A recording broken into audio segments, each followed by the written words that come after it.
अस्सलाम वालेकुम, welcome to Jahane Ramzan transmission 365 news पे डेली जुहेब हसन और मैं नादिया खान होते हैं आपके साथ लाइव। जरूरी नहीं है जो लोग लाइव कह रहे हो वो लाइव हो, असल में लाइव है। ऐसा जरूरी नहीं है भाई, एज लाइव भी एक टर्म है जी। वो क्या होता है वैसे? रिकॉर्डेड भी एक टर्म है। एज लाइव क्या होता है? एज लाइव असल में ये होता है कि समझे आप कोई चीज रिकॉर्ड कर रहे हैं और आपने रिकॉर्ड करते करते उसमें एडिट का मार्जिन आपके पास नहीं है और आप नहीं एडिट कर रहे हैं। हाँ। ठीक है, तो आपने वो रिकॉर्ड करके डाल दिया अपने एडिट पे और फटाफट करके ऑन एयर चला गया। अच्छा, तो वो लगता है लाइव है लेकिन लाइव होता नहीं है। हाँ, वो लगता है लाइव लेकिन वो लाइव होता नहीं। बहुत तेज है जुहेब, मुझे आज उन्होंने इसके बारे में बताया। आज शो पे क्या क्या है जुहेब बताएं। हाँ जी, आज शो में देखिए सबसे पहले तो हम एक्ट्रेस और मॉडल नादिया हुसैन आपकी दोस्त, उनके बारे में एक अपडेट है। तहकीकात तफ्तीश मेरी तो बहुत, मैं कहती हूँ दोस्त हमारे फ्रेटर्निटी के लोग इस वक्त जो हैं वो क्या कहते हैं नजरों में आए हुए हैं और दुख भी होता है उनके बच्चों के बारे में कुछ जब देखें या उनके बारे में कोई खबर सुनते हैं तो दुख अफसोस होता है, लेकिन इंसाफ तो करना है भाई। बिल्कुल इंसाफ तो कल नाज़िश जहांगीर का जैसे हमने बताया जी, तो वो भी एक वो साजिद हसन के बेटे का मैं बयान अभी जो मैंने सुना और उसने बड़े वैसे अच्छी बात है कि बड़े ओपनली ऑनेस्टली उसने सब चीजें बताई। बिल्कुल उसका भी जिक्र हम करेंगे बट आई थिंक टुमारो जरा बिल्कुल ऐसे है। तो फिर उसके बाद ओवरसीज पाकिस्तानी उनसे मुलाकात कराएंगे। बिल्कुल, आज दुबई में हैं जी, जिनसे हम सैर करा रहे हैं और बैंकर हैं, उनसे बात करेंगे हम। नाम इनका क्या है? रमशा से बात करेंगे। और लेटर इन द शो हमने एक डर्मेटोलॉजिस्ट एस्थेटिशियन है अम्बरीन, मशहूर ज़माना, कराची में होती है, बहुत अच्छे प्रोसीजर्स बड़े मजे के करती हैं। नीलम मुनीर से भी उन्होंने अभी पिछले दिनों इंटरव्यू किया था शादी से पहले, तो नीलम मुनीर ने क्या प्रोसीजर करवाया अम्बरीन से वो पूछेंगे, वो बता देंगे। हाँ, मैं भी वही कहती है ना अक्सर, मैं भी वही थी। अच्छा, मौका वारदात पे मैं भी थी। डर्मेटोलॉजिस्ट कहते हैं कि हमें जो भी आता है कहते हैं देखिए खुफिया रखेगा, कंसल्टेशन के टाइम में वहां थी। तो उस पर हम बात करेंगे और लेटर वर्ल्ड वाटर डे, पानी की अहमियत से मुतालिक हम बिल्कुल बात करेंगे। पानी की कमी भी, शॉर्टेज का भी सामने, तो इस पर बात होगी। और यौम अली भी है, अमीरुल मोमिनीन हज़रत अली इब्न अबी तालिब का यौम शहादत है, तो उनकी ज़िंदगी से मुतालिक भी आपको हम उनके मुख्तलिफ ज़िंदगी के जो पहलू हैं जिनसे आप बहुत कुछ सीख सकते हैं, जिनको रसूल सल्लल्लाहु अलैहि वसल्लम ने कहा कि अना मदीनतुल इल्म वालियुन बाबुहा, मैं इल्म का शहर हूँ, अली उसका दरवाज़ा है। तो उस इल्म के यानी पूरे जिससे सीखा हज़ूर से इल्म, तो उनकी हम बात करेंगे क्या उनमें खुसूसियात क्या। बिल्कुल, वो भी शो में होगा। और हम क्रिकेट के जो मैच की सेलिब्रेशन है, जो पाकिस्तान मैच जीत गया पता नहीं कैसे, उसके ऊपर भी बात करेंगे। नुमान भाई का तो पॉइंट ऑफ व्यू लिया ही नहीं था, वो लेना है ना, वो कंप्लीट नहीं हुई बात, इसीलिए हमने राब्ता किया उनसे कि नुमान भाई आ जाए। ओहो नुमान भाई, आर यू रेडी? और उससे पहले नादिया हुसैन के जो केस की अपडेट है, और वो केस था क्या, जरा थोड़ा सा उसको हम थोड़ा सा अपडेट से पहले बता भी दें कि बता देते हैं कि क्या। देखिए एफआईए ने मुल्जिम आतिफ खान जो कि हस्बैंड है नादिया हुसैन के, तो उनके खिलाफ फ्रॉड केस का चालान अदालत में जमा करा दिया है। अच्छा, इस चालान में बैंक अकाउंट से फायदा उठाने वालों में नादिया हुसैन का भी नाम आ रहा है, यानी वो बेनिफिशियरी है इसकी। अच्छा, किस तरह है? तो चल रही थी, मेरे ख्याल चालान भी जमा हुआ, तो उसमें पता चला कि ये हाँ जी थोड़ा और आसान लगा। उसमें हुआ ये कि देखें उनके जो फ्रॉड का मामला चल रहा है उसमें नादिया हुसैन का जो सैलून है उसके अकाउंट में सस्पिशियस अकाउंट से पैसे ट्रांसफर हुए हैं। सैलून का जो अकाउंट है उसमें तकरीबन 2 करोड़ से ज्यादा का जो अमाउंट है, ऐसी ट्रांजैक्शंस हैं जो समझ में नहीं आ रही। तो चालान में कहा गया कि मुल्जिम आतिफ खान के बैंक अकाउंट ट्रांसफर से फायदा उठाने वालों में नादिया हुसैन का अकाउंट भी शामिल है। मुल्जिम के बैंक अकाउंट से फायदा उठाने वालों को तहकीकात के लिए बुलाया जाएगा। और उनकी ब्रांचेस भी हैं सैलून की, एक सैलून की हम बात नहीं कर रहे, ऐसा ही रिपोर्टर से भी इस तरीके से वो लिंक्ड है। तो हमारे ब्यूरो चीफ कराची फैसल शकील ने हमें ज्वाइन किया, उनसे जानते हैं। जी अस्सलाम वालेकुम।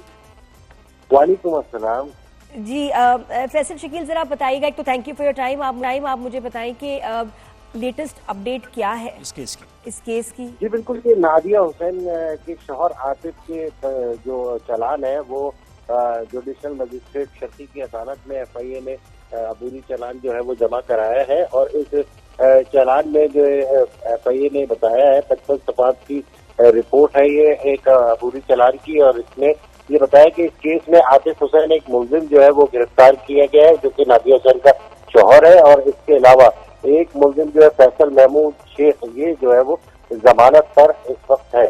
और इस केस में उन्होंने ये भी एफआईए ने बताया है कि जो मुल्जिम आतिफ हुसैन ने बैंक अकाउंट से जो फायदा उठाया है उसमें उठाने वालों में नादिया हुसैन जो कि अहलिया है आतिफ की, वो भी शामिल है। और उनके 2 सैलून के अकाउंट्स में जो है वो रकम ट्रांसफर हुई है, जिसकी रकम की मालियत बताई गई है 2 करोड़ 64 लाख रुपए की ट्रांजैक्शन की गई है आतिफ खान के अकाउंट से और ये वक्तन फवक्तन की गई है ट्रांजैक्शन, यानी 2,64,00,000 जो है ये कभी 10 लाख कभी 20 लाख इस तरह किया गया? जी बिल्कुल, इस तरह से जो है वो ये ट्रांजैक्शन हुई है मुख्तलिफ किस्तों में, और इसके शवाहिद जो है वो मौजूद है। और इस सिलसिले में FIA हुक्काम ने फैसला किया है कि आतिफ हुसैन मुल्जिम के जो भी अकाउंट से ट्रांजैक्शन जिनके अकाउंट में हुई है और जिन्होंने फायदा उठाया है, और उन तमाम लोगों को जो है वो किया जाएगा, जिसमें नादिया हुसैन भी शामिल है। तो FIA नादिया हुसैन से भी जो है वो तहकीकात करेगी। और उनके हस्बैंड के खिलाफ कितने ये मामला है, कितने करोड़ का मामला है? ये 2.65 तो सिर्फ नादिया हुसैन के अकाउंट में सैलॉन में गए, उसके अलावा इसके अलावा जो बताया ये FIA हुक्काम ने जो अपने चालान में बताया है कि मुल्जिम आतिफ हुसैन ने तकरीबन 54 करोड़ रुपए की जो है वो ये फुटबुट की है, और ये इन पर इल्जाम है, और इस सिलसिले में जो है वो FIA इनसे तफ्तीश कर रही है। अच्छा, वैसे भाई जरा आसान लफ्जों में बताएं केस क्या है कि अल्फला सिक्योरिटीज में वो काम कर रहे थे, फिर उनकी अपनी कंपनी थी, ये पैसा कहाँ इस्तेमाल हुआ?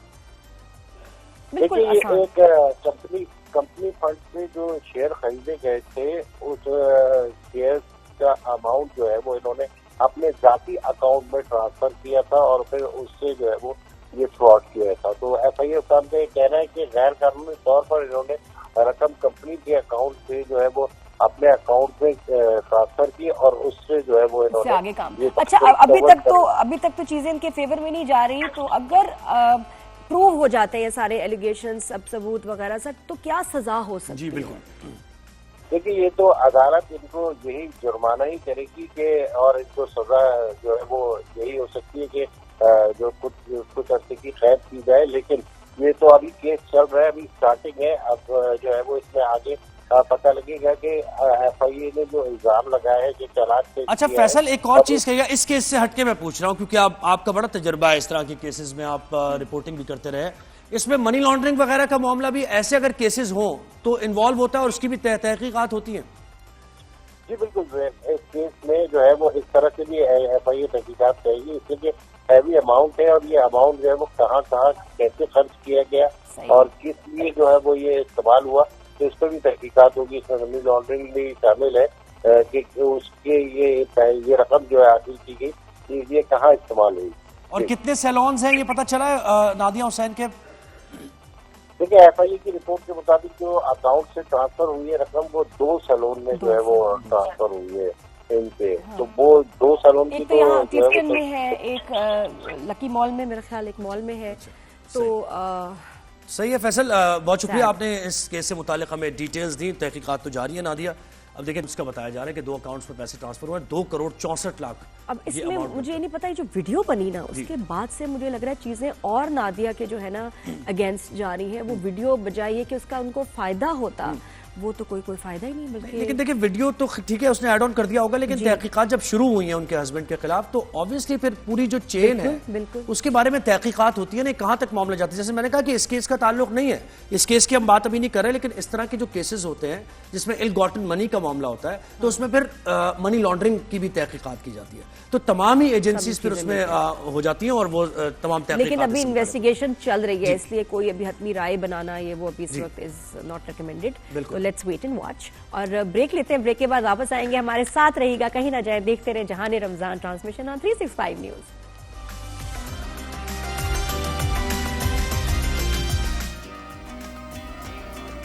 आई लव दिस म्यूजिक।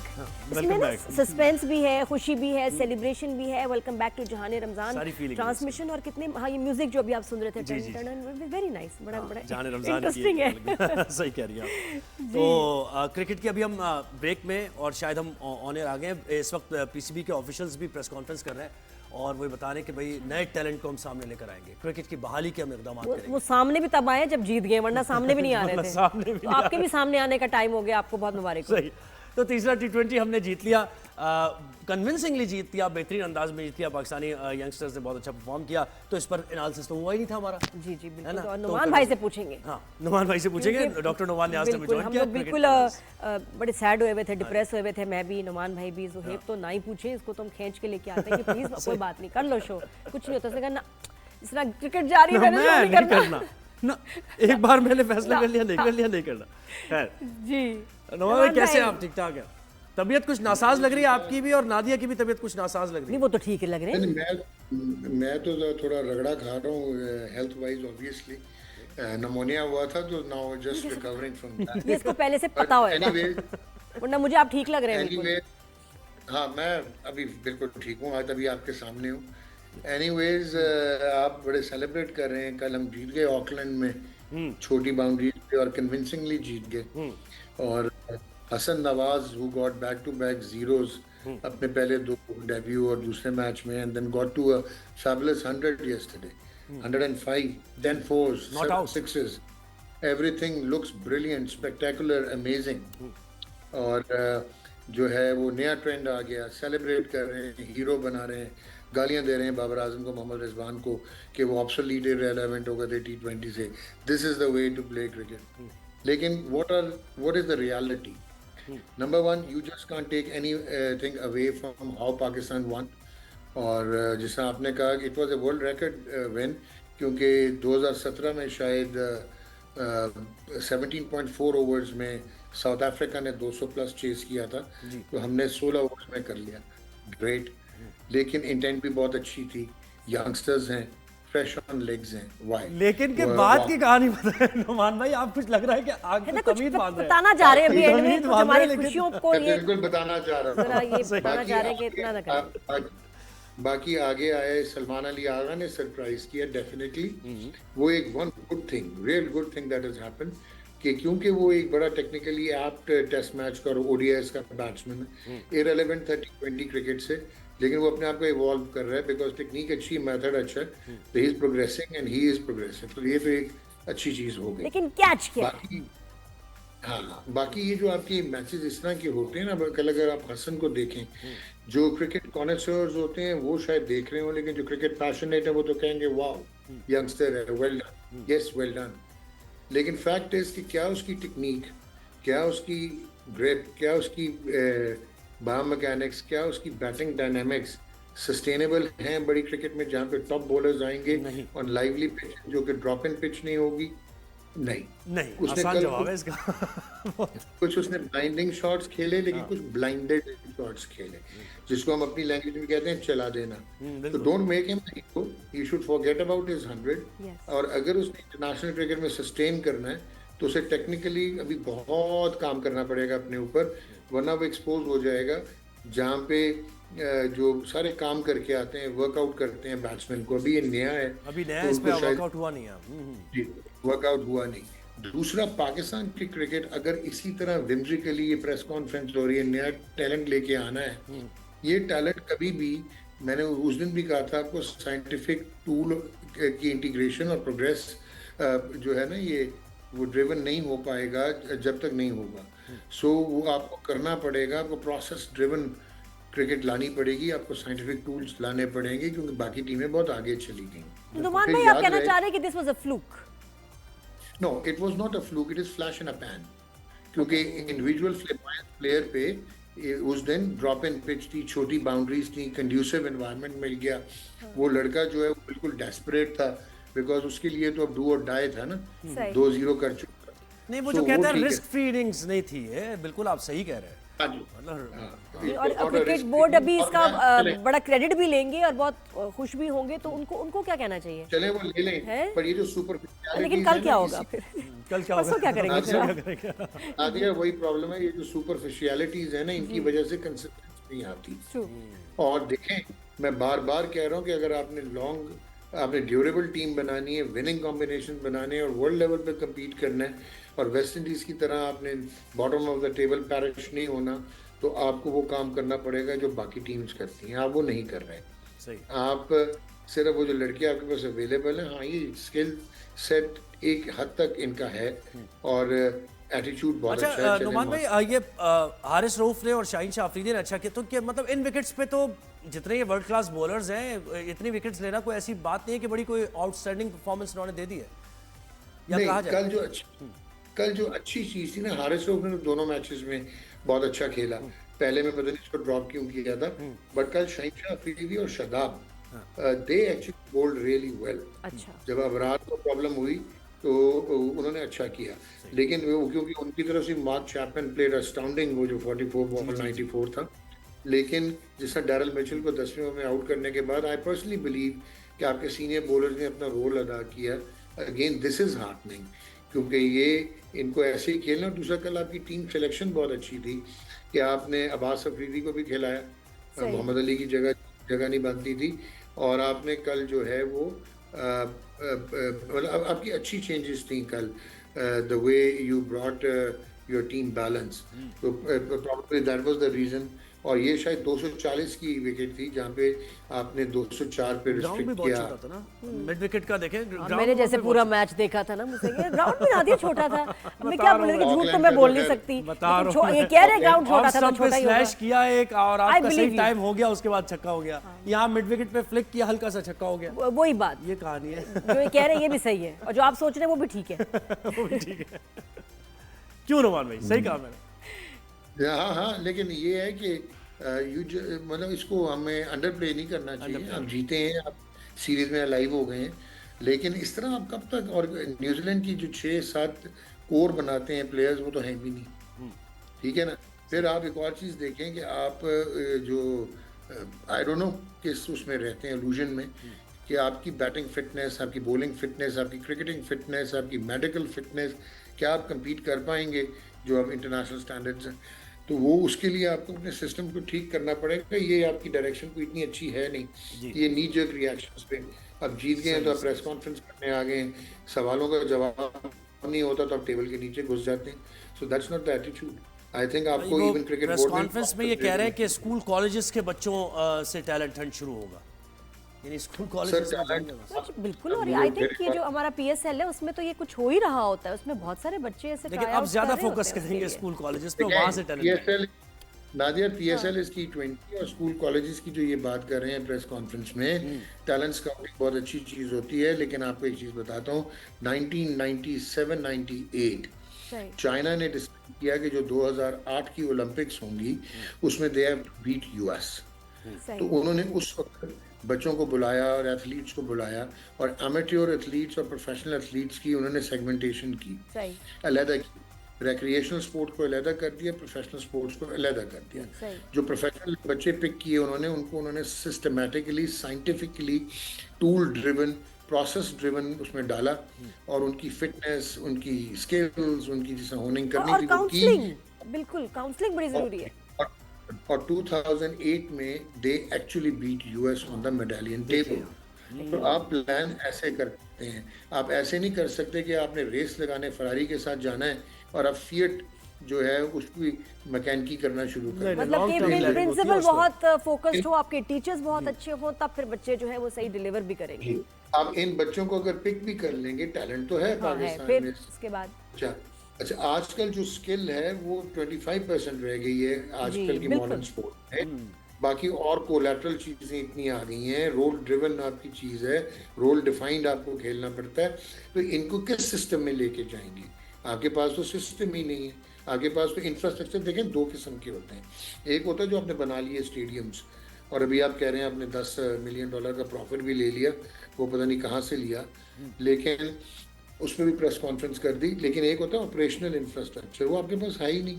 आप तो दकियानूसी स्टाइल में चल रहे हैं, एडॉक बेसिस पे चल रहा है सारा, बिल्कुल ऐसे ये मेरे ख्याल नुमान भाई ने रॉकी 4 देखी होगी, जिसमें सिल्वेस्टर स्टेलोन ने कैसे ट्रेनिंग की थी और वो रशियन ने कैसे ट्रेनिंग की थी। उसके पास बड़ा हाईटेक चीजें थी, वो बेचारा अपने ना लकड़ी पकड़ी उठा के गाड़ी के पीछे भाग के वो उसने एक अलग बड़ी रॉ ऑर्गेनिक ट्रेनिंग की और वो जीत गया। लेकिन वो बहुत पुरानी बात है, वो एक बंदा था कराटे किड वाला। आपने इंफ्रास्ट्रक्चर के बगैर इंडिविजुअल स्पोर्ट में एक सेंसेशन तो पैदा कर दी ना, जो जाके गोल्ड लेके आ गया जेवलिन। जी, वो भी है। तो बस इनको भी लग रहा है कि ये कुछ कर ही लेंगे, चला ही लेंगे। कर दिया भाई, उस लड़के ने दिखा दी, मैजिक दिखाया, इन्होंने क्रेडिट ले लिया। बट सही बात है कि सिर्फ विल के ऊपर जो है आप नहीं जीतेंगे, आपको साइंटिफिक ट्रेनिंग, आपका मुझे लगता है कि काउंसलिंग बड़ी इनकी सही होनी चाहिए कि ताकि प्रेशर ले सकें। और आप अल्फाजों से और प्रेस कॉन्फ्रेंसेस करके और मुंह के फायर करके तो आप सिस्टम डेवलप नहीं कर सकते। बेहतरीन बात आपको ऑनेस्ट ये मैं ये इतना जबरदस्त आपने जुमला बोला नुमान भाई, ये मैं अपने ड्रामे वाले शो में इस्तेमाल करूंगी इसका।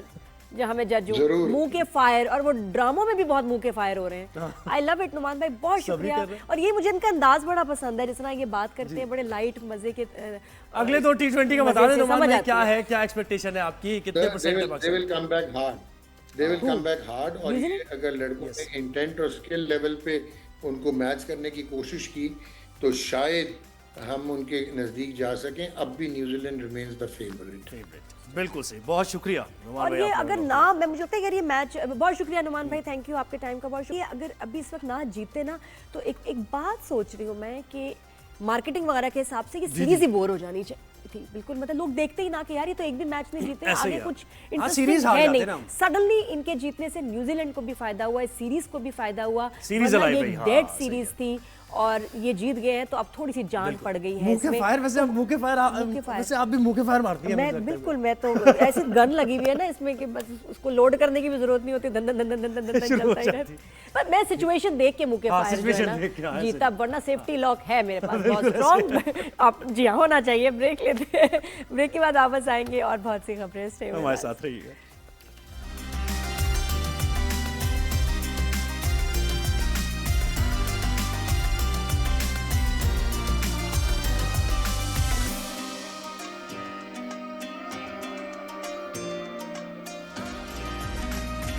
जी welcome back after the break. और ओवरसीज पाकिस्तानी बड़ा अच्छा एक हमारा सिलसिला है, जिसमें हम अपने उन पाकिस्तानी बहनों से बात करते हैं, फ्रेंड से बात करते हैं।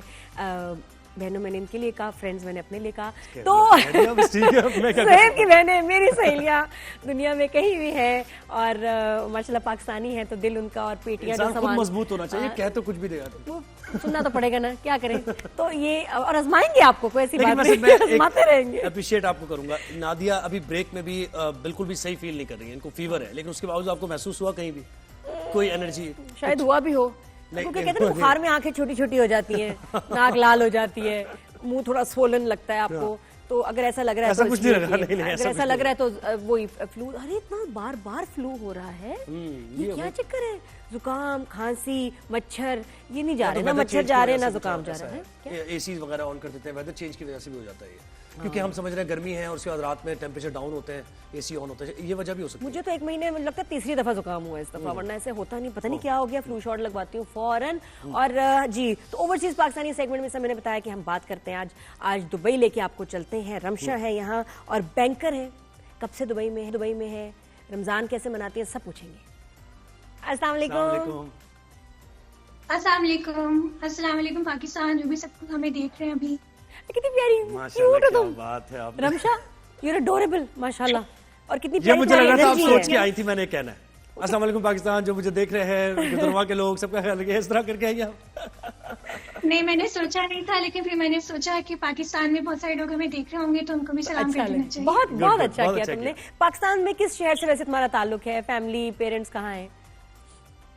So Nadia, I was born and brought up in Karachi, लेकिन फिर आफ्टर सर्टेन टाइम हम लोग इस्लामाबाद मूव कर गए थे। So currently my family is in Islamabad but I am married in Karachi. तो मैं घूम फिर के वापस कराची चली गई। अच्छा, और फिर दुबई कब गई, कितना अरसा हो गया? दुबई में मुझे माशाल्लाह 12 साल हो गए हैं। I came here after my graduation, so I have been working in Dubai for last 12 years now. तो काफी लंबा अरसा हो गया। Dubai has become my extended home. बिल्कुल। तो अब फैमिली के साथ आई, तब यू वर ऑलरेडी मैरिड जब मूव किया तुमने, है नहीं, या पहले आ गई थी शादी से पहले? नहीं, आई वाज नॉट मैरिड, मैं पहले आई थी। मेरी शादी कोविड में हुई है। अच्छा, और वो भाई से वहीं मिली थी? हाँ जी, भाई से। कोविड में दावतें वगैरह तो आपकी किसी ने नहीं की होगी, सख्तियां थी, तुम कैसे मिली? किसी ने दावत ही नहीं की होगी, है ना। हाँ, ये भी मेरी भी कोविड में शादी हुई। मेरी शादी थी, बिल्कुल मेरी शादी का तो ऐसा हुआ था नादिया कि जिस दिन मेरी बारात थी उसके नेक्स्ट डे जो है वो लॉकडाउन लग गया था। तो हम लोगों की शादी पड़े उसमें हुई थी कि पता नहीं जो है ना इंडोर करनी पड़ेगी, आउटडोर करनी पड़ेगी, जो है फैमिली की जो है लिस्ट कट डाउन करनी पड़ी थी, लेकिन अल्हम्दुलिल्लाह हो गया। तो जो है बढ़िया, it was a Covid wedding. अच्छा, सही बात है, क्या बात है, सेम। अच्छा, मुझे ये बताओ कि तुम्हें अरबिक आती है? इतना अरसे से तुम वहाँ हो तो सीखी अरबिक? नहीं आती। मैं 20 साल रही, लेकिन मैंने भी नहीं सीखी, फ्लुएंट नहीं हुई। ये क्या वजह है कि दुबई में रह के भी आपको अरबी नहीं आती? रीजन ये है कि यहाँ पर आपको देसी कम्युनिटी इतनी मिलती है कि आपको अरबिक सीखने की शायद वो उस तरह की जरूरत ही नहीं पड़ती, इंटरेक्शन ही नहीं होता। लेकिन आप बैंकर हैं तो फिर तो वहाँ के अरबी लोग भी जो है उर्दू बोलते इतनी अच्छी तरह। मैं तो ये कहती थी मेरी प्रैक्टिस ही नहीं हो रही, इंग्लिश उर्दू सब बोल रहे हैं तो हमें आई नहीं। आपके जो यहाँ के अरेबिक जो लोकल्स है ना वो भी उर्दू हिंदी में बात कर रहे होते हैं, तो आपको मतलब उनसे, और अब तो जो यहाँ की जनरेशन है, जो लोकल्स की जनरेशन है, वो इंग्लिश भी बोलती है, अच्छी इंग्लिश बोलती है, तो आपको वो उर्दू मतलब अरेबिक सीखने की जरूरत ही नहीं पड़ती। लेकिन मतलब वही वाली आती है वो जो होती है ना कैफा हालुका और बस वेलकम करने के बाद फिर आप उर्दू और स्टाइल के लिए हम थोड़ी सी जो बोल लेते हैं।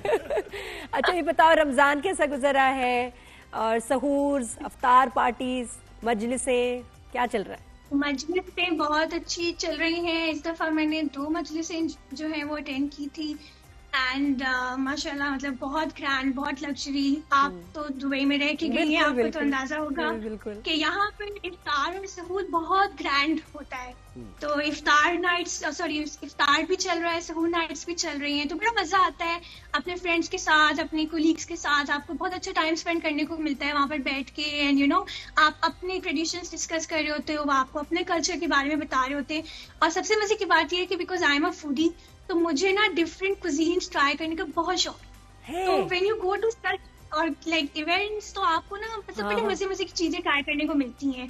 आपको एमिराती भी मिलेगा, आपको मोरक्कन भी मिलेगा, आपको इजिप्शियन डिशेस भी मिलती हैं, तो थोड़ा टेस्ट करने में ना बड़ा मजा लर्निंग है। मैं तो कहती हूँ इंसान जिंदगी में कुछ महीने ना ऐसे किसी गल्फ कंट्री में जरूर स्पेंड करें कि आपको बहुत सीखने को मिलता है। अच्छा तुम्हें बताओ, तुम्हें घर सजाने का शौक है? कोई रमजान में डेकोरेशन किया या ईद पे ही होगी? ईद पर ही करूंगी। रमजान बहुत हेक्टिक था टू बी ऑनेस्ट, क्योंकि ऑफिस फिर घर और फिर ऑफिस जो है ना, सुनने को लगता है कि रमजान में स्लो डाउन हो जाएगा, लेकिन बहुत ज्यादा बिजी हो जाता है यहाँ पे। और क्या टाइमिंग्स क्या है आपकी? टाइमिंग्स तो यहाँ बैंकर्स की बैंकर्स की टाइमिंग यहाँ पर रमजान में 9 to 3 है। 9 to 3 वैसे तो 5 तक होगा। वैसे 9 वही है 9 to 5 हमारा तो वही regular, because I am not a banker मैं HR में हूँ, तो जो है हम लोग कहते हैं वो बैक ऑफिस वो है ना, तो वो कोई लाइक ब्रांच वाले टाइमिंग्स नहीं है। लोन के लिए रमशा से राब्ता नहीं कर सकते? कोई भी करवा सकती है, डिपार्टमेंट में नहीं है, कॉन्ट्रैक्ट्स होते हैं, ऐसी बात थोड़ी है। अगर आपको हायरिंग करवानी है किसी की, तो उसके लिए आप मुझे रब्ता कर सकते हैं। वैसे ये पाकिस्तानी कम्युनिटी जो वहाँ रहती है, ठीक है, आप वो मतलब जो आपका सोशल सर्कल है उसमें वेल टू डू लोग हैं, लेकिन वैसे भी पाकिस्तानी कम्युनिटी है ना जो स्ट्रगल भी कर रहे हैं, उनके लिए कुछ करती हैं आप?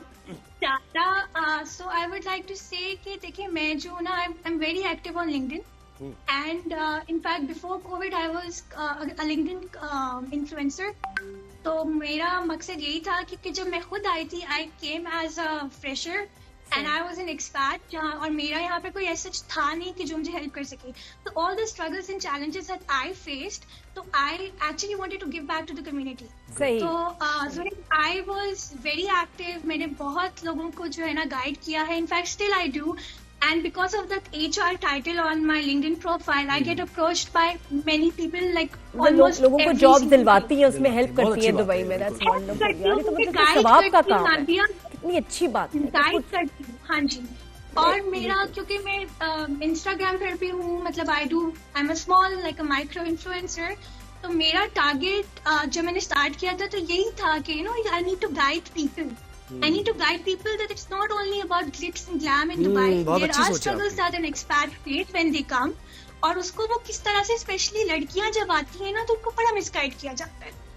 तो मतलब आपको पता होना चाहिए कि आपको किस तरह से अप्रोच करना है, किधर टारगेट करना है, और आपको किस तरह प्रोफेशनली जो है ना अप्रोच। और अगर उनको पता हो तो कुछ कोर्सेज वो पहले से करके आ जाएं करके, ताकि उनको फिर वो क्वालिफाई कर ले, क्योंकि जरूरी नहीं कि उनकी इक्विवेलेंस हो दुबई में फॉर अ जॉब, कुछ एक्स्ट्रा कोर्सेज पढ़ाई करनी होती है। तो मैं हमेशा कहती हूँ कि अगर आप पाकिस्तान में और अगर आपने आना है ना, तो आप 3 महीने पहले अपना होमवर्क स्टार्ट कर लें। मैं तो कहती हूँ साल पहले, तो कुछ कोर्सेज करने होंगे तो वो तो टाइम लगेगा। वैसे रमशा, दुबई से लोग हमने देखा है कि आगे भी फिर मूव करते हैं, वो यूरोप भी जाना चाहते हैं या फिर वो UK जाना चाहते हैं, तो आपकी सोच है ऐसी?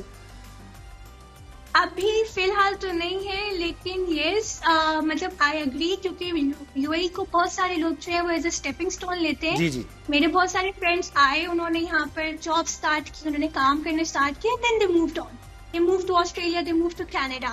For me, for now, I mean, मुझे दुबई बहुत पसंद है और है भी। मुझे दुबई ने बहुत कुछ दिया। I like, मैं खुद से इंडिपेंडेंट हुई। I learned a lot. I discovered a बाकी lot. सेकंड होम, क्योंकि 12 साल आप कहीं रहते हैं तो आपको जगह की समझ आ जाती है, फिर कहीं और जाके सेटल होना इट टेक्स गट्स, आसान नहीं है। रमशा, तो अपना घर तो दिखाओ जरा, ये बताओ क्या डेकोरेशन की हुई है तुमने, क्या जरा पेंटिंग्स दिखाओ, तस्वीरें दिखाओ, ये क्या है? साइकिल? ये जो है, this is I show you, this is actually घुमा दिया तुमने। ये वो है, डिवाइडेड है, लेकिन ये दोनों साइड से it's a very cute one. So when I move तो मैंने इसको लिया था पाकिस्तान से लिया ये स्टूडियो, तो ये मैंने स्टूडियो के लिए लिया था, बट इट्स विद साइकिल्स ही नजर आ रही है इसमें 3-4। बड़ा अच्छा। और दिखाओ जरा, डाइनिंग टेबल दिखाओ, ड्राइंग रूम दिखाओ, डाइनिंग व्यू टेबल तो दिखाओ। दूसरे रूम में है। मैं एक्चुअली रिसेंटली इधर मूव हुई हूँ, तो I am just trying to like bits and pieces में मैं इसको कर रही हूँ। मैं प्लांट्स रखने की कोशिश कर रही हूँ। ये थोड़ा सा मैंने यहाँ पर लैम्प का सिस्टम। अभी आप कौन से एरिया में शिफ्ट हुए हो? किस जगह आप शिफ्ट हुए हो? I am in Sharjah Nadia. So मेरा जो है काश्मीर शारजा में हूँ मैं। This is one of my favourite आयत फबीई आलाई, तो मैंने इसको करवाया था, तो ये मैंने यहाँ पे लगवाया था। This is my buffet table and my snack corner. बड़ा प्रैक्टिकल सा आपने घर रखा हुआ है, बिल्कुल क्राउडेड नहीं किया हुआ। हाँ जी, बिट्स एंड पीसेस में वो जो है वो अभी जो है ना सब कुछ चल रहा है। ब्यूटीफुल। बस इंशाल्लाह बिल्कुल। क्यों नहीं, तुम्हारा जो बैंक है वो दुबई में है या वो भी शारजा में है? तुम्हें कम्यूट करना पड़ता है रोज? मैं कम्यूट करती हूँ, इट्स इन दुबई। तो ट्रैफिक जो है कम्यूट, आई मीन पिछले 12 साल से मैं शारजा दुबई कम्यूट कर रही हूँ, तो मुझे इतना फील नहीं होता। कितना डिस्टेंस है वैसे? अगर डिपेंड, जो टाइमिंग है ना, डिस्टेंस इतना नहीं है जितना है कि आप जब ट्रैफिक में फंसते हैं तो उसके बाद तो 1.5-2 घंटे। हाँ, ट्रैफिक बहुत ज्यादा है, वही ना ट्रैवल टाइम में, वही तुम्हें कह रही हूँ कि वो कितना मुश्किल, सुबह 2-2 घंटे, कभी उससे भी ज्यादा। हालांकि इतना अगर रश ना हो तो आप तो बहुत जल्दी भी पहुंच जाए, आधे कराची की घंटे में। तरह है। हाँ, रश में आप फंस जाते हैं। और मुझे लगता है शारजा से दुबई वाला ना ऑल्टरनेट बड़े कम है, रास्ते बहुत कम है, मुश्किल फंस जाते हैं। उस पहले तो खैर अलखेल भी नहीं थी, तो ये जरा मुश्किल हो जाता है कि आप बहुत देर आपको, और खुद ड्राइव करती होगी तो फिर आई ड्राइव माई सेल्फ। लेकिन मुझे सिर्फ बेनिफिट अभी ये हो गया है कि मैं जो ना, मैं ट्रैफिक को एस्केप करके निकलती हूँ, तो मैं अपने टाइमिंग्स ऐसे एडजस्ट किए हुए हैं कि मैं ना ट्रैफिक को सुबह के टाइम पे एस्केप कर देती हूँ। बिल्कुल, आपको पता होगा ना कि 10 मिनट अगर लेट हो गई मैं तो फिर ट्रैफिक मिल जाएगा। ऐसे मैं पहले ऐसे कर चुकी हूँ जब मैं रेडियो में जॉब कर रही थी और सिटी 1016 में, और मैं जाके ना 1 घंटा पहले पहुंच जाती थी, तो फिर मैं गाड़ी में सो जाती थी। तब मेरी बेटी भी एलिजा छोटी सी थी, तो मुझे नींद नहीं मेरी पूरी होती थी, और वो बेस्ट नींद थी जो मैं गाड़ी में बैठ के बाहर बिल्कुल आराम से 1 घंटा सो रही हूँ। हाँ, वो गार्ड भी चेक करते थे, I you okay, I you alive. लोगों को बड़ी परेशानी हो जाती है कि ये कौन आके यहाँ पर गाड़ी बंद करके बैठे हुए हैं, मतलब आधे okay, is everything fine with. तो कौन से ऐसे पाकिस्तानी ये भी बोला मुझे घर में नींद नहीं मिलती, ये मेरे लिए बेस्ट जगह है जिनके बैंक अकाउंट्स पे नजर है आपकी, क्योंकि बहुत पैसा वहां पर है। पता होगा, पता है यहाँ पे बहुत पैसा है लोगों के पास, और पाकिस्तानियों के पास भी अल्हम्दुलिल्लाह बहुत पैसा है। आई really feel proud to be a Pakistani living in UAE, because when I get to meet people who are actually doing really well, yes. मतलब बहुत अच्छा लगता है, like you know, मेहनत करते हैं ना हर जगह पाकिस्तानी मेहनत कम्युनिटी है, तो जो है अपनी कम्युनिटी को, अपने पाकिस्तान को, पाकिस्तानियों को जब आप अच्छा करते हुए देखते हो ना, तो आपको बहुत अच्छा लगता है। बिल्कुल। और बहुत सारे लोग कर रहे हैं हर तरह की फील्ड में, इतनी अच्छी पोजीशंस पे है माशाल्लाह, तो बाकी बहुत अच्छा लगता है। अच्छा, मुझे तो ईद की क्या तैयारी की, क्या पहनोगी? यहाँ आना है या वहीं रहना है? नहीं, इस दफा मेरा आना मुश्किल है। मैं पहले सारी ईदें जो है ना, स्पेशली ये वाली पाकिस्तान में करती थी। इस दफा नारी टिकट्स बहुत महंगी है, to be fair with you, like बहुत महंगाई, टिकट महंगी हुई है। मैं अभी एक्चुअली फरवरी में पाकिस्तान से होके आई थी, तो जो है इस दफा फिर मैंने कहा ईद यहीं पे करेंगे। फर्शी शलवार में नहीं पहन रही हूँ। क्यों? नादिया तो एम्बेसडर बनी हुई है उसकी। क्यों? आप कह रही मैं नहीं, क्या वजह? लेकिन मैंने काफ्तान सिलवाया है सिल्क का, इट इज, तो मैं वो इंशाल्लाह उसको जो है वो स्टाइल करने वाली।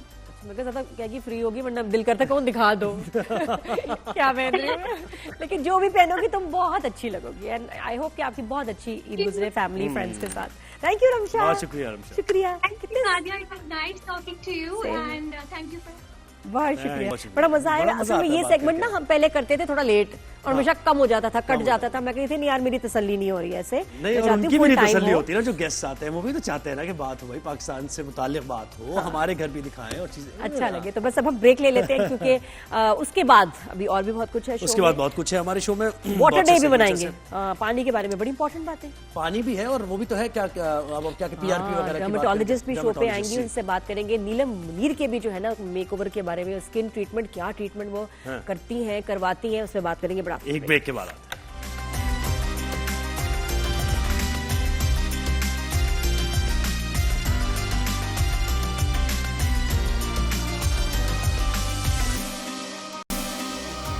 तैयारी में जी वेलकम बैक। हेडलाइंस आपने देखी, जाने रमजान की ट्रांसमिशन जारी है और बड़े मजे के सेगमेंट्स भी होने वाले हैं। तो क्या ख्याल है नादिया, फिर अपने उस वाले सेट पर चलें? बिल्कुल। और आज हम बात करेंगे स्किन के बारे में। पीआरपी का नाम सुना होगा आपने? जी जी मैंने नाम सुना है और उसमें भी इन्फॉर्मेशन लूंगा मैं आपसे भी और बिल्कुल। हमारे जिस judges भी। और उसी को पता होता है जो कर रहा होता है या जो करवा रहा होता है। बिल्कुल जो ऐसा। बाकी हम लोग हैं ना, हमारे पास सही इन्फॉर्मेशन नहीं है। Information नहीं है। इसके लिए इसको एक्सपीरियंस करना बड़ा बिल्कुल। जरूरी है। सुन के डर भी लगता है, बिल्कुल खौफ भी आता है, वसवसे भी आते हैं, पता नहीं हाँ, क्या हो कि पता जाए, नहीं क्या खराब नहीं हो जाएगा, अपना पता नहीं ब्लड लेके सिरिंज में, ठीक हाँ। है, उसके बाद उसमें पता नहीं क्या मिलाते हैं, उसके बाद वापस इंजेक्ट करते हैं for better skin, better hair की रीग्रोथ। तो ये कितना इफेक्टिव कोई है। रिएक्शन ना हो जाए, कैंसर ना हो जाए, उसके बाद ये भी बड़ी चीज है ये ना। तो इस बहुत तरह ही की डर बात। रहे हैं। तो हम और उसके बाद फिर अब उसकी जो न्यू फॉर्म आई है और बेहतर एक्सोसोम, वो क्या है, तो हम बात करेंगे डॉक्टर अमरीन रोशन से। जी। कैवियर क्लिनिक है इनका और बड़ी Dermatologist एडवांस ये तो आए ना भाई, treatments बस अब करती चलते हैं ना, चले आगे वहाँ चले। चल के मतलब बैठते ज़ुहैब हैं। Is very excited. जी, ज़ुहैब ने आइए, ईद के आइए। लिए मेरा ख्याल है कुछ करवाना ही है बालों पे, बिल्कुल, स्किन बिल्कुल। पे। अस्सलाम वालेकुम, प्लीज बैठे। डॉक्टर साहिबा कैसी हैं? अस्सलाम वालेकुम, कैसी हैं आप? ठीक ठाक है जी। तो स्किन स्पेशलिस्ट है, एक और एस्थेटिक फिजिशियन, सही कह रही हूँ?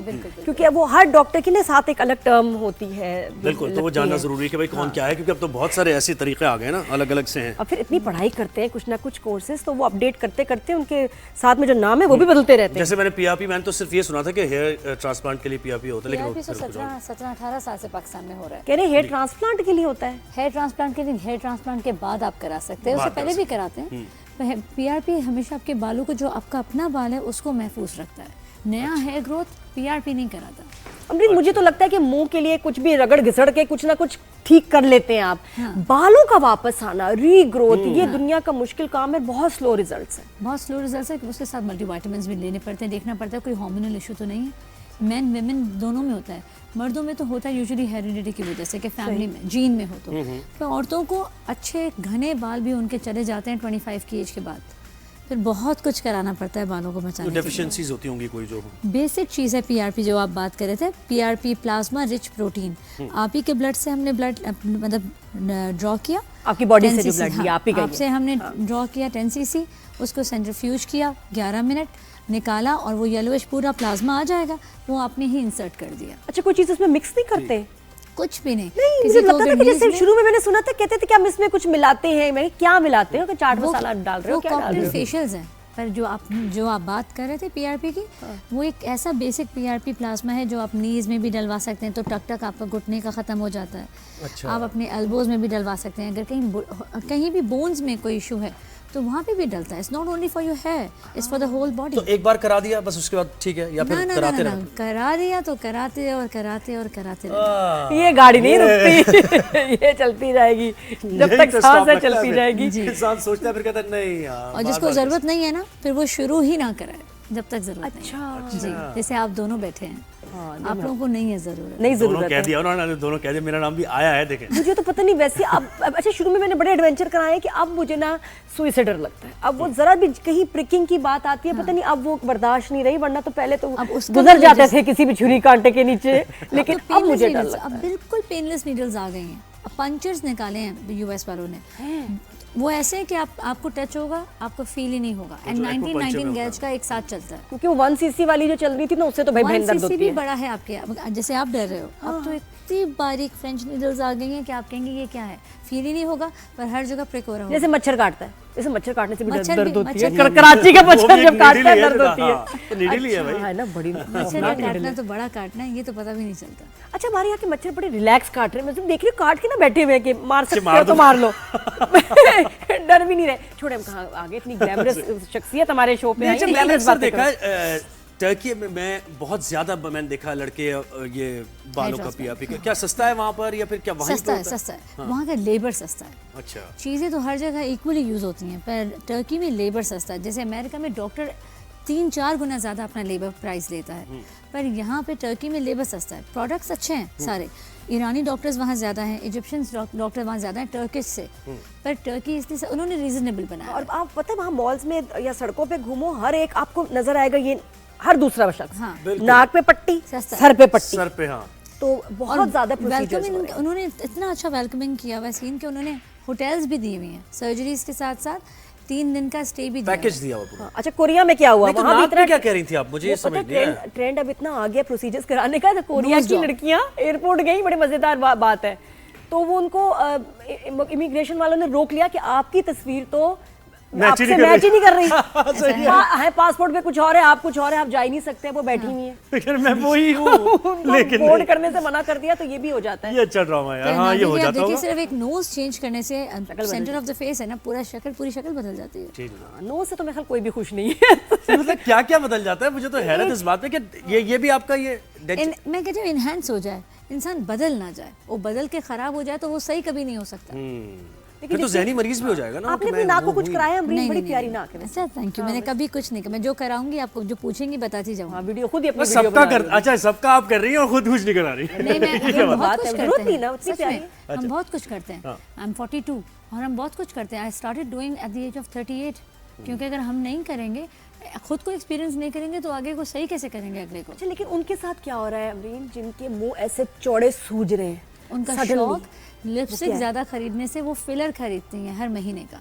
लिपस्टिक भी 6 महीने चल जाती है ना, पर वो फिलर्स अगर हर 15 दिन और 1 महीने में खरीद कर कहें कि एक लगा दो और एक और लगा दो, दोस्तें कहें, करीबी लोग कहें, तो हम क्या करें फिर? तो और वो उनको लगता है कि जैसे आप किसी सेलिब्रिटीज को देखेंगे, इनके मुंह सूज जाते हैं, गोल एकदम, यहाँ से जो आपकी एक नेचुरल कट है वो खत्म भी हो खत्म। जाता है और अजीब सा मुंह हो जाता है, समझ नहीं आती क्यों बहुत कराया। बहुत बड़े बड़े डिजास्टर्स होते हैं अगर आप आउट ऑफ द वे जाकर एक्सेसिवली करा लो कुछ। ओवर डूइंग तो कभी भी नहीं सही लेकिन होती। ये ज्यादा फिलर्स कहेंगे इसको, जो आपके देखिए, fillers- चीकबोन को एनहांस fillers करने और के लिए Botox। होता है, और आप क्या एनहांस होते हैं, अजीब सा गुलमुह हो अजीब जाता सा। है। वो मैंने एक जगह देखा कि वो ऐसे यहाँ से प्रेस किया तो यहाँ आ गया वो। हाँ और देखिए, इधर प्रेस किया आप उधर आ सोचिए गया। जब से उसने वीडियो देखी मुझसे पूछ रहा है मुझे बड़ी क्या हैरानी- था, यहाँ से यहाँ जाता है, वायरल हुई है ये वीडियो।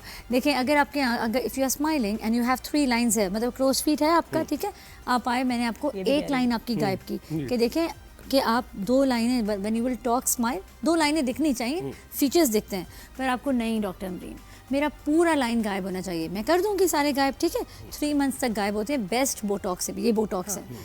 आप 2.5 महीने में आ जाए, नहीं नहीं नहीं, मेरे शो पे एक लाइन दिख रही और कर दो, मैं और कर दूंगी आपकी हुज्जत में।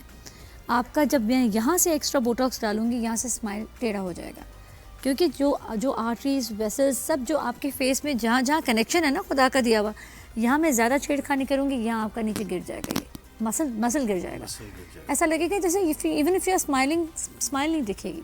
तो हर चीज़ नॉर्मल ये करनी होती बड़ी है। ज़रूरी बात है कि इसको वाकई नेचुरली सही तरह किया जाए। कम अच्छा, अभी अमरीन, मैंने आपको देखा था ये जब नीला मुनीर की शादी हुई जी। तो कोई इंटरव्यूज भी उसके नजर नहीं आया, बड़े कम इंटरव्यू करती है वो। जी, जी, जी। लेकिन हमने देखा और सबने देखा कि उसने आपको इंटरव्यू दिया। मैंने उसे बहुत रिक्वेस्ट किया, she didn't charge me, trust me, वो बहुत प्यार से आई मेरे तुमने पास। भी तो आपने चार्ज charge नहीं किया होगा। इसने भी चार्ज नहीं किया होगा ट्रीटमेंट के लिए। हाँ, नहीं ऑनेस्टली, नहीं ऑनेस्टली ये आई तो टेल फिर- यू, क्योंकि वाकई सब सुन रहे हैं, शी पेज मी। और सबसे बड़ी बात ये है, मेरे पास कितने सेलिब्रिटीज़ आते हैं जिनको हम टीवी पे नहीं लाते, यंगस्टर्स, ओल्डर एज, पर जो पे कर देता है उसको तो हम बिल्कुल नहीं लाते। उसने कहा Amreen take my picture, you take my picture, बस तुम मुझे थोड़ा सा मेरे खुद से मेरे कैमरा से मुझे लेने देना। मैंने कहा योर चॉइस, पर प्लीज़ टेक माई पिक्चर। मुझे इतनी खुशी हुई, I am always thankful to उसने हर। कहा पिक्चर छोड़ो, इंटरव्यू रिकॉर्ड करती हो, कैमरा रेडी, लाइट्स और तुमने इंटरव्यू कर मैंने छोड़ा। उनको कहा कि तो उन्होंने please कुछ एक कराया और- था क्या? ये कुछ कैसे, कराया? वो मान कैसे गई मैंने नीलम? उनको- वाकई में नहीं मान रही थी, मैंने उनको रिक्वेस्ट किया, उनकी मदर को रिक्वेस्ट किया, वो साथ उनके होती हैं। हाँ। उन्होंने कहा ये नहीं सुनते। मैंने उनको कहा कि नीलम प्लीज़ मेरी रिक्वेस्ट है एक पॉडकास्ट आपके साथ, क्योंकि हम तो गरीब लोगों को इतना लोग नहीं जानते हमें इतना, आपको जानते हैं, आपकी वजह से शायद हमें भी जाने। और बड़ा एक्सक्लूसिव था क्योंकि लाइक आई सेड कि नीलम तो किसी शो पे जाती ही नहीं। जी जी जी। तो इस पे क्या बातें हुई, क्या गपशप हुई? बहुत कम, हमने हार्डली 25-30 मिनट्स का शो किया जिसपे she wanted me to talk about my brand. I said it's okay, you can just give me a picture on my brand, talk about natural normal things. और उसकी शादी की तुमने बातें नहीं की उससे? नहीं, शादी की बातें नहीं की मैंने, शादी से पहले पॉडकास्ट उसका लिया था, उसके बाद उसकी शादी। और वो बता भी नहीं रही थी, मेरी मैसेज पे बात हुई तब नहीं पता चला। नहीं, वो मैंने कहा, "है शादी की नीलम, बात इतना सीक्रेट?" वो कहती है लेट्स नॉट टॉक अबाउट शादी। हाँ बिल्कुल। मैं हाँ, कहती हूँ, sweet। अच्छा उसके बाद मुझे बताओ नीलम की कौन सी ट्रीटमेंट्स, वैसे कौन से प्रोसीजर्स नीलम मुनीर को उसको पसंद सबसे है? ज़्यादा शौक, जैसे वो इतनी गोरी है माशाल्लाह, उसको सबसे ज़्यादा शौक जो है ना एक्सोसोम्स का है, उसी की वजह से मेरे पास आई थी वो। अच्छा। तो एक्सोसोम्स, उसने कहा PRPs मैंने बहुत तरह के देखे कराए, I want to get this done, क्योंकि आपको पता है कि एक्सोसोम आपका मेरा ब्लड नहीं है, वो उस बच्चे का ब्लड है जो अभी पैदा, जैसे ये this is from derived from stem cells. लोग कहते हैं एक्सोसोम को स्टेम सेल नहीं, स्टेम सेल नहीं है exosome, it's derived from exosome. और क्या होता है उससे, एक्सोसोम क्या है? समझें, आप देखें कि ओपनली बता सकती हूँ ना, बताएं। जैसे कि बच्चे बॉर्न होते हैं बाहर के मुल्क में, तो ह्यूमन प्लासेंटल कॉर्ड जो ब्लड होता है वहाँ की जैसे वहाँ की मम्स वो डोनेट करती हैं ब्लड बच्चे का, वो अपनी विश से, फिर वो सेंट्रीफ्यूज होता है इसी तरह जैसे प्लेसेंटा में होता है। प्लासेंटल ब्लड होता है, प्लासेंटल कॉर्ड का अलग होता है। अलग अलग छोटे छोटे पार्ट्स हैं जहाँ से ये लोग ब्लड निकालते हैं, सेंट्रीफ्यूज करके उसको फ्रोजन करके पाकिस्तान भेजते हैं। और एक उसकी बहुत मशहूर कंपनी है एक्सोवेक्स, they are coming from US and one of the, और जहाँ बाल आने की गुंजाइश नहीं है वहाँ बाल आ रहा है, तो कौन नहीं कराएगा आप बताएं, पर एक्सपेंसिव है बहुत ये। हाँ, और फेस पे भी कराते हैं। नीलम ने फेस पे कराया, बालों पे कराया? जो 5 ml का ऑयल आता है मेरे पास, वो कोई भी पेशेंट आए चाहे नीलम या कोई भी, उसको मैं 2.5 ml फेस 2.5 ml स्कैल्प पे दोनों पे डालती और हूँ। फेस यानी क्या ग्लो आ जाएगा? और बहुत ग्लो आता है, आप बगैर मेकअप बगैर किसी चीज़ के, अगले दिन आप सुबह को जब वो सेटल हो जाता है 24 आवर्स में, आप कुछ कहो ना कहो, आपके घर में माँ बैठी हुई, आपकी बहन कहेगी कि क्या खाया है, जूस पी लिया है, ऐसे जैसे बड़े बात करते हैं, बड़ी फ्रेश हो गई हो, ऐसा प्लम्पी सा यूथफुल सा प्यारा सा चेहरा लगता है, आप हैरान। जो देखें आपने, मैंने अपने सब ज़ुहैब कुछ करवाएंगे तो ज़ुहैब हैरान और प्यारे परेशान लगेंगे। नहीं, ये माशाल्लाह बहुत खूबसूरत है, इनको नहीं है ज़रूरत कुछ भी कराने। याद रखिएगा। क्या जा रही है, तुम्हें है, उसको नहीं है। जो प्यारा है उनको प्रेज करना अच्छा चाहिए। पेनफुल है, सुन करते हैं उसको पहले। आपको skin पेन को- हो ना तो आप इसी शो में कहेगा इतनी झूठी थी अमरीन, आपको जरा सा पेन नहीं दूंगी। तो चैलेंज दे दिया यार इसमें देखिए फिर सोच लें इस बारे में, जरा सा साइड challenge दे इफेक्ट्स दिया। इसके क्या है? कि पेन नहीं हर होगी। चीज़ की दुनिया में साइड इफ़ेक्ट्स हैं। प्रॉब्लम यह है कि हर चीज़ के साइड इफ़ेक्ट्स हैं। मैं ये 6 साल से कर रही हूँ, पर अब तक मैंने साइड इफ़ेक्ट इसका नहीं देखा। ज़्यादा से ज़्यादा इसको साइड इफ़ेक्ट क्या कहूँगी, कुछ चंद 2 to 3% लोग हैं जिनको असर ही नहीं हुआ, जो बिल्कुल बॉल्ड है, जिनके सर में बाल है ही नहीं 10 सालों से, हमने उन पर भी ट्राई किया, उनको बाल नहीं आया। तो साइड इफ़ेक्ट बस ये कह दूँगी, आए कुछ ज़ुहैब लोगों को बाल नहीं नहीं आता। आए। बाल बाल तो नहीं एक है, बार यही- चले गए ना बस फिर बड़ी मुश्किल से आते बहुत हैं। अच्छा और मुश्किल कितने होता है। दिनों में, कितने अरसे में आपको नजर आता है इफेक्ट 3 स्किन वीक्स 21 डेज हम उन पेशेंट्स को बता देते ताकि उनका इंतजार जरा सुकून से गुजरे। पे? मैं फेस का स्पेशली पूछ रही हूँ ना कि 21 डेज के Third बाद। day। अच्छा थर्ड डे आहिस्ता You आहिस्ता will मूड बन रहा है see- नादिया का, देखें जैसे आप- आहिस्ता आहिस्ता नादिया इस तरफ आ रही है। सोच रही हूँ ये जो आपको मैं एग्जैक्टली कह रही हूँ ना, you will experience it. 3rd day को you will see a glow on your face. अच्छा और वो कितने दिन रहेगा? जैसे प्रोफाइलों का हर तो बड़ा चीज कम लास्ट टेम्परेरी, करता हर है। चीज टेम्परेरी है। आप एक्सोसोम भी कराएंगे, कहते हैं 1 साल, अगर आपने 5-10 बिलियन का बड़ा डोज करा लिया तो 1 साल तक भले ना 5-10 मिलियन, सॉरी डोजेज है। अच्छा मैंने कहा Prizes पैसे तो नहीं, नहीं है। prizes नहीं। आवाज ही बदल गई ये ना। Doses they start from 1 billion 2.5 5-10। तो ये डोजेज हैं, कहते हैं बड़ा डोज करा लो। मैं आपको सिंपल बताऊं, बड़ा डोज कराओ तो 1 साल चलता है। आप कुछ भी करा लो, 3 महीने के बाद से दोबारा से मन करता है एक और चीज कराना। ये तो ऐसा Aesthetics ही है is ना, this. aesthetics ऐसे ही है, फिर आपको आदत हो जाती है वो और चेहरा आदत देखने हो की। उसकी प्राइस क्या है कि जरा ये भी पता चले कि मतलब डैमेजेस क्या हैं? टेंटेटिव प्राइस, कितनी मुश्किल बात कर दी ऐसी आपने। टेंटेटिव प्राइस, अंदाजन आज का रेट क्या है? 1 लाख से शुरू होता है। अच्छा 1 लाख से 94,000। 1 लाख बच्चों की डोज है वो? बच्चों के डोज मतलब बच्चा जो डोज छोटी डोज, बच्चों के डोज नहीं। जैसे सपोज जैसे आप बच्चा डोज मींस के बहुत छोटी सी पहला डोज डोज, होती है, हल्की सी माइक्रो डोज। इनिशिएटिव पहला डोज। सपोज अगर आप मेरे पास आओ तो मैं आपको सिर्फ 1 ही करूंगी, 1 बिलियन से स्टार्ट करूंगी। यार मिलियन ना बोलो, अच्छा और मुझे 1 रील लाख- से कर रहा है। और 1 लाख से कहाँ तक? 10 तक इसमें हम ले नहीं सकते नहीं 2.5-3 तक इतना बात बन महंगा अभी जाती तक है। नहीं आया। फाइव और डिस्काउंट भी तो देंगे ना। ये जो जहाँ से हम खरीदते हैं ना, सुन रहे होंगे, जहाँ से हम खरीदते हैं वो ही इतना महंगा देते हैं। अच्छा, फिर हम उसमें अपना 25 to 30,000 अपना प्रॉफिट रखते हैं। अच्छा, अब वापस नीलम मुनीर पे आते हैं कि जब उसने एक्सोसोम करवाया आपसे जी।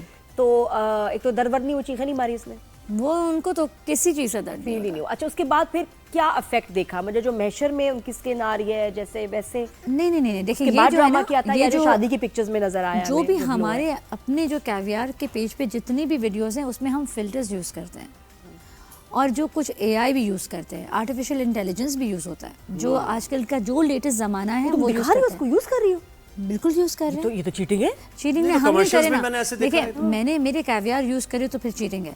हमने उनको वीडियो बना के दी उन्हीं के मोबाइल से, हम लोग नहीं अलाउड होते अपने मोबाइल से बनाना, उनके आईफोन से बना के दी। उन्होंने शाम तक, आप उसमें देखे ना, कोलैबोरेशन किया हमने।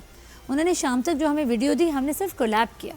तो उन्होंने कहा वीडियो मैं अपनी एडिट करूंगी खुद। अच्छा, तो उनके जिससे लिए वो खुद सेटिस्फाई है कि भाई ये वीडियो जानी चाहिए। And even I am telling you, तो उन्होंने वो effects लगाए इवन इफ उसमें she does not edit, even if she does not use any AI, she is so beautiful, so beautiful कि उसको किसी फिल्टर की जरूरत नहीं है।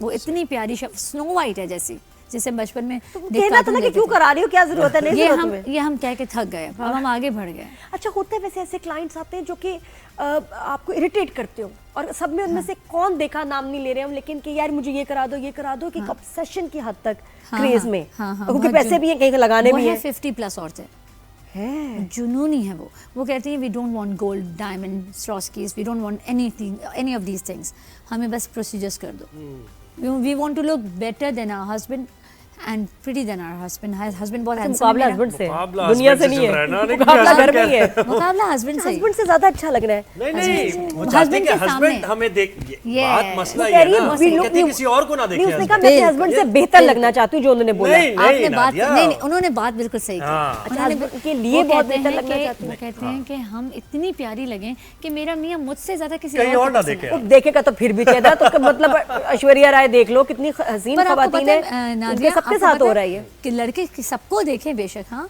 अगर बीवी प्यारी लग रही है ना तो उसको प्रेज करता है जरूर, तो वही तो चाहती हैं, वो उस पर खर्चा हो रहा है। और लड़के आते हैं, वो लड़के लड़के लड़कों को क्या मसला है ये जितने बताओ? लड़के उनका लड़के वो उनका क्या खबर मसला बना है? के तुम्हारा सब क्या तक मसला देखा है? है, लड़के- कितनी ऑब्सेशन है लड़कों में। कल की बात है कि एक लड़का 55 years old आदमी आया अपनी वाइफ के आर्टिस्ट साथ, तो नहीं था? अपनी वाइफ के साथ वाइफ आया, के साथ आया। वाइफ के साथ आया। Wife was 11 years younger than this guy, and wife ने बैठकर साथ में शिकायत की कि आई डोंट लाइक हिज लिप्स, बहुत पतले हैं, इनके लिप फिलर कर बेगम कह रही है। क्या हो रहा है? एंड कहाँ बहुत अच्छा, बहुत ही प्यारा कपल था। उसने कहा I don't, they were from Australia. उन्होंने कहा कि हम पाकिस्तान घूमने आए रमज़ान एंड ईद के लिए, डॉक्टर अमरीन वहाँ बहुत महंगा है and we have heard about you, बस fix my husband's lips, I don't like his पतले से लिप्स, तो I had to do lip filler for him. बेचारा घर में कितना जलील होता होगा, आपको सुबह दोपहर शाम। और वो इतना प्यारा इंसान था, वो जब करवा रहा था ना तो वो अपनी बेगम को क्या कह रहा था, आप प्लीज़ ना देखें ना, आपको तकलीफ होगी, आप मुझे ना देखें ये होते दूसरे हुए। टाइप ये के, किस ये टाइप और का टाइप के husband हस्बैंड था? होते ये किस टाइप हैं, का? वो बेचारे बहुत ही मस्कीन हर होते हैं, और किस्म का इंसान दिखता है सोशल हमें। सर्विसेज की हेल्प चाहिए होती है। ये तो वैसे ये unbelievable है यार। Unbelievable है, ऐसे husbands मेरे लिए को भी था। रेस्क्यू करना मेरे बड़ा हस्बैंड जरूरी के है। लिप्स सही नहीं है, इसको जरा फिक्स करें भाई, सही करें। बंदी ने ऐसे बोला, अच्छा, उसका अपनी इसके ख्वाहिश fix नहीं कर। थी, वो बेचारी बेगम की डिमांड पे और इसरार पे। बेगम प्यारी थी, हस्बैंड वाज ओके, एक एवरेज लुकिंग, पर बेगम ने इस तरह कहा ना इसके लिप्स फिक्स करें, तो उसने कहा बस जल्दी से कर दे डॉक्टर अमरीन, मेरे बहुत प्यारे लिप्स कर दीजिएगा। मासूम सा आदमी था, जब मैं उसके वो साथ बैठी हुई थी, जब मैं उनके लिप्स करने लगी ना तो वो उनको सपोर्ट कर रही थी, तो कहते हैं आप भले मुझे पकड़ लें पर आप मुझे देखें मत, आपको तकलीफ होगी। ये वो इतना दूसरे टाइप नाजुक। के, ये दूसरे टाइप के हस्बैंड है, वो दर्द ले बहुत ही रहा था। मासूम होते हैं, जो दुनिया में बड़े कम पीस है और सबको इन्हीं की तलाश या है। बना दिए गए नाजुक ये। हर औरत को ऐसे हस्बैंड की तलाश। ऐसे बनाए भी जाते हैं, बना दिए गए ये नाजुक। शो हालात तो वाकयात तो बना और दिए। ऐसे प्यारे लड़कों को बीवियां भी बड़ी जालिम मिलती हैं, जालिम। बड़ी डोमिनेटिंग मिलती हैं।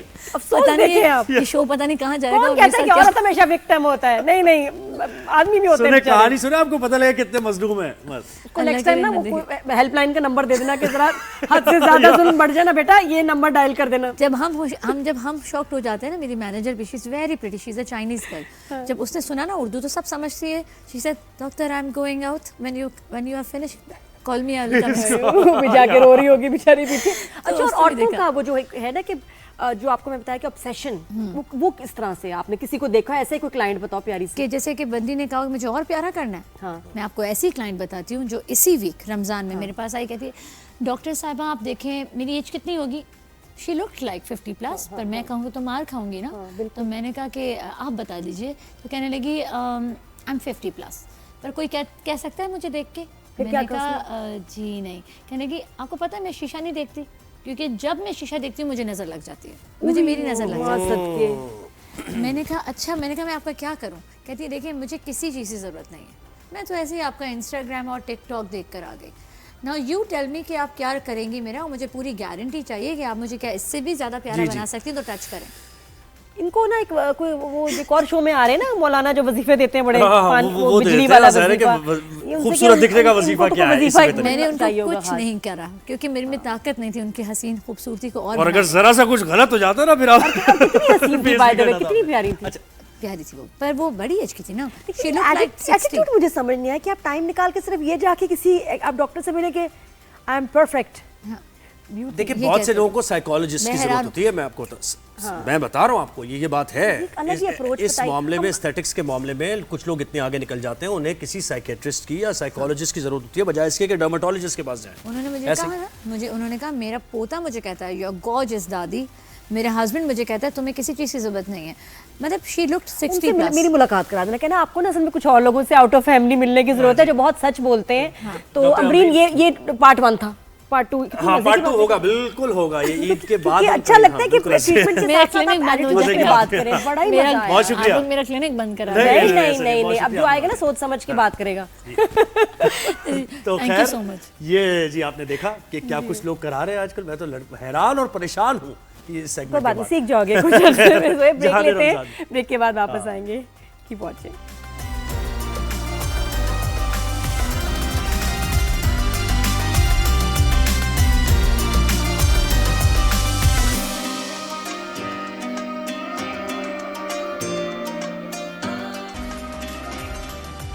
जी वेलकम बैक। इस लास्ट सेगमेंट में हम बात कर रहे हैं आज मौलाए कायनात अली इब्न अबी तालिब का यौम शहादत है। अमीरुल मोमिनीन जैसे उनकी ज़िंदगी रही, जिनके बारे में रसूलुल्लाह सल्लल्लाहु अलैहि वसल्लम ने कहा, जैसे कि शो के आगाज़ में भी हमने बताया था कि अना मदीनतुल इल्म व अलीउन बाबुहा।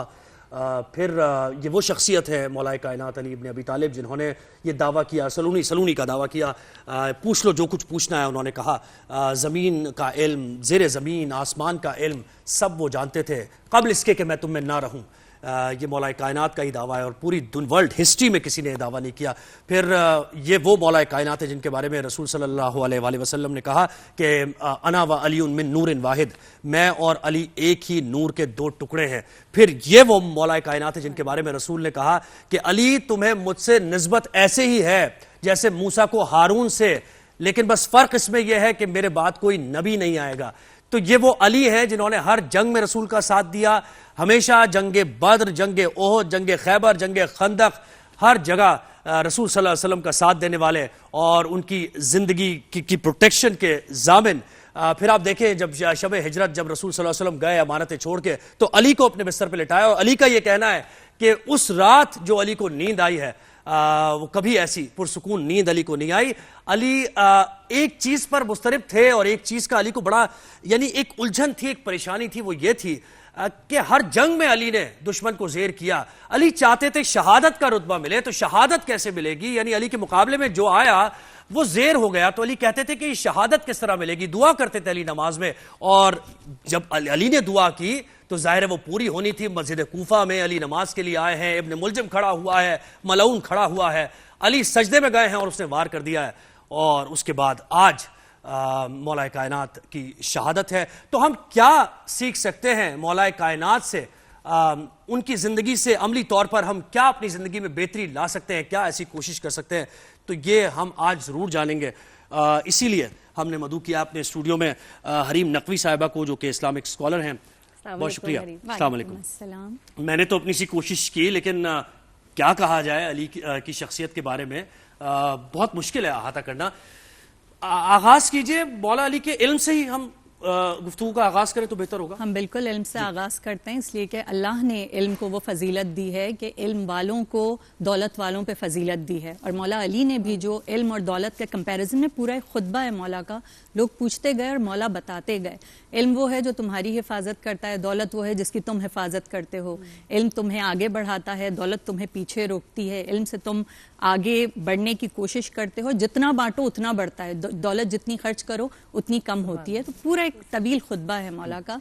लेकिन मैं शुरुआत करना चाहूँगी वही कि मौला कायनात की शख्सियत इतनी बड़ी है कि उनको इहाता करना नामुमकिनात में से है। तो एक शायर ने क्या खूब कहा है, सफ़र तवील है राह नजात छोटी है, अली का जिक्र बड़ा है हयात छोटी है। अली को कैसे मैं मौलाए कायनात कहूँ, बड़ा है नाम अली कायनात छोटी है। इसलिए कि अल्लाह के नामों में से ये नाम है अली। अल्लाह ने अपने नामों में से मौला कायनात को ये नाम दिया, रसूल खुदा ने ये नाम दिया।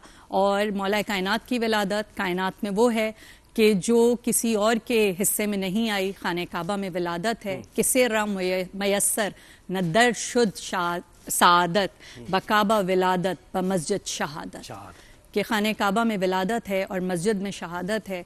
तो मौला कायनात की ज़िंदगी, पूरी तमाम ज़िंदगी हम जो भी पहलू उठा के अच्छा, हम इल्म की जब बात कर रहे हैं तो इसमें वो जो एक सलूनी का दावा है, यानी कायनात में किसी ने यह दावा नहीं किया, तो कैसे इसके बारे में बताइए, इसका फलसफा क्या है और कैसे कायनात में ये दावा कोई कर ही नहीं सकता था। इसलिए कि मैं कोई दावा करूं, आप कोई दावा करें, हमें उस दावे को प्रूफ करने के लिए, इसलिए कि ये कोई भी ऐसा दावा कि जो इतना बड़ा कोई दावा करे वो हमें प्रूफ करना पड़ता है।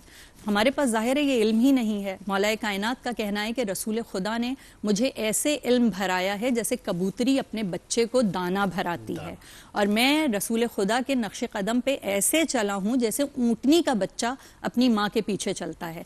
तमाम जानवर के बच्चे अपनी माँ के पीछे चलते हैं, लेकिन ऊँटनी एग्जैक्टली अपनी माँ के नक्शे कदम पे, उन्हीं फुट स्टेप्स पे, उसका अलग कोई फुट स्टेप नहीं होता, वो उन्हीं पे कदम रखती है। तो जब ये रसूल ने जब तरबियत दी, मौला कायनात ने 3 दिन पैदा होने के बाद आंख नहीं खोली, तीसरे दिन जब रसूल खुदा आए हैं, आगोश में लिया है, और अपनी जनाब फातिमा बिनते असद ने ये शिकायत की कि इस बच्चे ने 3 दिन हो गए आंखें नहीं खोली, ना दूध पिया है। तो रसूल खुदा ने कहा इसलिए कि ये मेरा इंतज़ार कर रहे थे। रसूल की आवाज़ सुनी तो आंखों को खोला, रसूल ने अपनी ज़बान देहने मुबारक में दी। तो वो जो इल्म अल्लाह का वदियत करदा था, वो रसूल ने वो इल्म मौला कायनात को ट्रांसफ़र किया।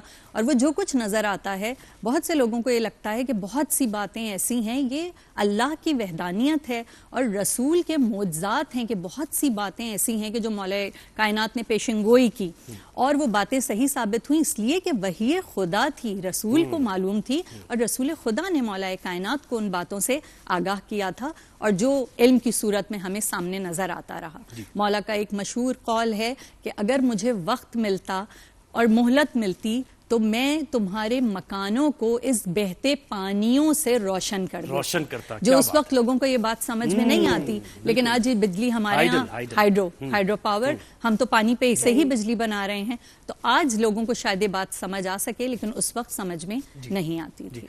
अच्छा, मुझे एक और चीज़ बताइएगा, मौलाए कायनात की तो ज़ाहिर है, हम शुजात की अगर बात करें तो वो जंगें जिन दोनों ने, शुजात का ज़रा सा जिक्र हो जाए और उसके बाद फिर वो शहादत के वक्त जब उन्होंने फुस्तु बे रब्बिल काबा कहा, वो भी ज़रा हमें बताइएगा। तो शुजात की पहले बात हो जाए जंगों में जिस तरीके से। शुजात मौला कायनात जिस कबीले से, जिस घराने में पैदा हुए हैं, शुजात के लिए मशहूर हैं, सरदारान अरब में से हैं, कुरैश हैं, वाली मक्का हैं, जनाब अब्दुल मुत्तलिब थे, फिर जनाब अबू तालिब थे।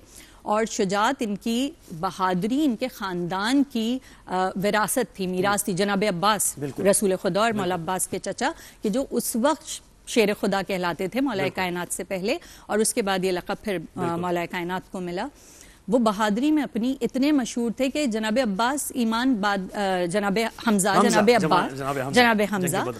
हमजा ईमान बाद में लाए, रसूल पे इस्लाम बाद में लाए, लेकिन हिफाजत रसूल की इस्लाम लाने से पहले शुरू कर दी थी। जनाब अबू तालिब जैसे, जनाब अबू तालिब का मकाम जो है वो तो परवरिश की है जनाब अबू तालिब ने। जनाब मूसा को पलवाना था फिरौन के घर, तो जनाब आसिया को भेजा। तो रसूल को जहाँ पलवाना था वहाँ ऑफ कोर्स ऐसी शख्सियात का वजूद लाजमी था। और ये कामयाबी क्या है जिस कामयाबी का जिक्र अली ने किया और ऐलान किया? कामयाबी ये है कि मौलाए कायनात ने रसूल की जिंदगी में जितनी भी गज़वात हुई हैं, फ़कत एक है जंग मौता के जिसमें मौला ने शिरकत नहीं की है। उसके अलावा अगर हम बदर से शुरू करते हैं, 624 हिजरी से ईस्वी से वाक़यात शुरू हुए हैं और उसमें मुकाबिल वलीद इब्ने अतबा जो अपने ज़माने का मशहूर पहलवान था, मौला ने उसको जहन्नम वासिल किया। उसके बाद जंग उहद में मौला ने 8 अलमबरदार सामने आए हैं और मौला ने तने तन्हा उन तमाम 8 को। अलीम साहबा, वक्त हमारे पास वक्त की किल्लत है, वरना मौलाए कायनात के बारे में तो क्या कुछ। मैं तो वैसे बस ये आपका अंदाज़े बयान बहुत अच्छा है और ज़ुहैब आपका भी माशाल्लाह। बहुत शुक्रिया। ये तो एक छोटी सी कोशिश है, हम क्या कर सकते हैं, वो सना खानी तो हमसे ज़ाहिर हो ही नहीं पाती। तो जो भी कुछ है वो यही अपने अल्फाज में बयान कर सकते हैं मौलाए कायनात की ज़िंदगी के बारे में। तो शो में वक्त ख़त्म हो गया। बिल्कुल। जहान रमज़ान में एक ब्रेक के बाद जाले और मंशा आपको ज्वाइन करेंगे। देखते रहिए जहान रमज़ान। खुदा हाफ़िज़।